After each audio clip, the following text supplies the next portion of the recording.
Chapter 1. The Children of the Garden. In the beginning there were fire, air, ice and earth tribes. But in the year 1908 there was the Time War, and it lasted 10 years. But our story begins in Whining Town at Mount Echo in Muley Cave. Keydith the Time Bear and his best friends, Kansi and Roberta, and they are time humans. Up and above Echo Mountain, there's a time tree house where Marzona and Dr. William Sillen lives with their dog called Drillacilla, and they are doctors, scientists. They live forever, librarian, book writers and readers, and they are magical people, and they love drawing. Morganto and his brother Morgan,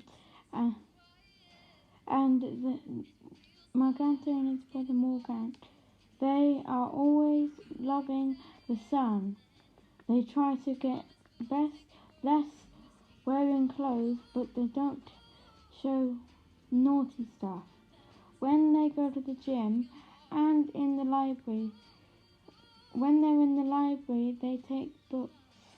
Their library and the gym is the one thing, because they live on a farm in Yorkshire and they are demons. Oh, wait, I can hear something. Very faint, but wait, let me fly a little further. Yes, I know what it is. I can hear the doorbell in Muley Cave. I think I'd better tell you what I think they better say what's happening. As Kansi, P.S. Keydith and Roberta watching her, opened the door, blood poured out of the letterbox. After she opened the blue door, Jamie, their demon mailman, gave here's today's mail.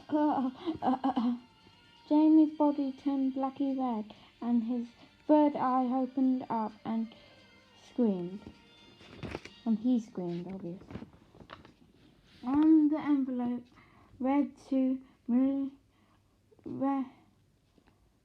on the envelope said, "To Muley Cave." Let's open it, to Nancy, but what? They didn't know what it will make them cry, and the letter read, "Dear children, my health isn't getting better, so can you look after my baby? And her name is Scylla. Love, Marianne T. Groen." And under that was a big heart for "I love you." Kansi began to cry, and I told you, Kansi began to cry. "I'm going straight to my room. I don't like this world." "Kansi, wait," said Roberta. Roberta, wait. You don't know what Kansi can do. Well, I do. I've been with her more than you. And she has more powers than you can imagine. They can be dangerous when she's angry or upset. Yawned on Gondolin. "Ah! It's 8 o'clock. I'm going to be late to water the plants in the magical garden," panicked Gondolin. Well, now you are all maybe confused why he's running out of time to water the Easter plants and fruits. It's because when it's 9 o'clock a.m., the plants get hungry and they start eating things that the plants are not supposed to be eating. Well, let's get back to the story. "Breakfast is ready," said Marzona. "Here's Mum. Mum, I will water the plants that grow on the Easter tree," shouted Gondolin.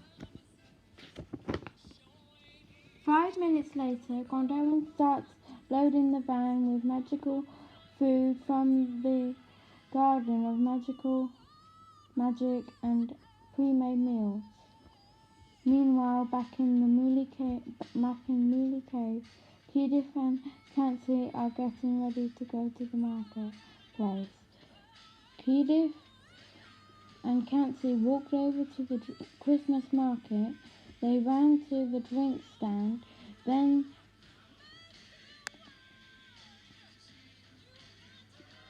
Nancy bought 2 hot chocolates for her and Edith to drink. After drinking the hot chocolate, Nancy and Edith ran to the Gondolin stand, and Gondolin asked to Nancy and Edith what they want from his stand. And what he said was, "What would you two like?" The answer was, 2 giant chocolate Easter eggs and 3 chocolate bars, please," said Nancy. Later, Nancy, Edith, Miss Nine, who was Nancy's time cat, and Gondolin walked up the hill to Mooley Cave.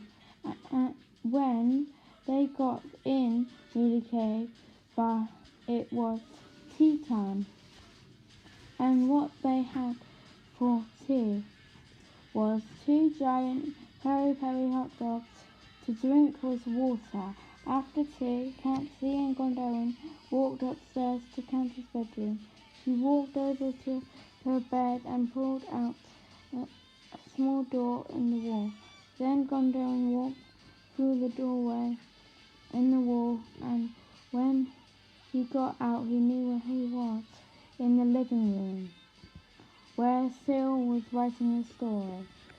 Sil, Nancy, and Gondolin ran outside, and standing in the cow field was Sordon from the Time Team. "What are you doing in our backyard?" yelled Nancy. "Well, Sil, I have your mum inside this tainted that grows on the Easter tree. This one has not eaten in weeks." "Ha ha ha," said Sordon. You over there, leave Sil's mum alone. Take me to the Time Team," said Roberto. "Not her." Then Roberto and Sordon walked into the distance, and like that they were gone. Let's go to Dragon Island. Dan, dan, dan. The Time Adventures, read by Oliver Madders, or in other words, read by the author.